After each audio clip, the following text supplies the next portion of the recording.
রাজনীতিতে নামার প্রস্তাবে রাজি হবেন কিনা সেই বিষয়ে দেশে ফিরে সিদ্ধান্ত নেবেন ডক্টর মোহাম্মদ ইউনূস। ভারতীয় গণমাধ্যম CNN নিউজ 18-এ দেয়া সাক্ষাৎকারে এই কথা জানান তিনি। বলেন, বর্তমানে রাজনৈতিক জটিলতা দূর হবে বৈধ নির্বাচনের মাধ্যমে।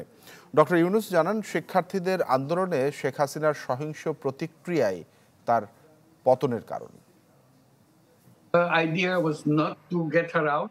শিক্ষার্থীরা শুরুতে প্রধানমন্ত্রীকে সরাতে মাঠে নামেননি। তাদের দাবি ছিল কোটা সংস্কার।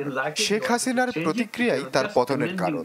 ছোট্ট একটি বিষয়কে জটিল করে তুলেছিলেন তিনি। বর্তমানে এই রাজনৈতিক জটিলতা শুধু সুষ্ঠু নির্বাচন দিয়েই দূর করা সম্ভব।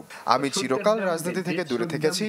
2007 সালে যখন অন্তর্বর্তীকালীন সরকার ক্ষমতায় ছিল, তখনও আমাকে সে সরকারের প্রধান হতে অনুরোধ করা হয়েছিল, কিন্তু আমি বিনয়ের সাথে তা প্রত্যাখ্যান করি।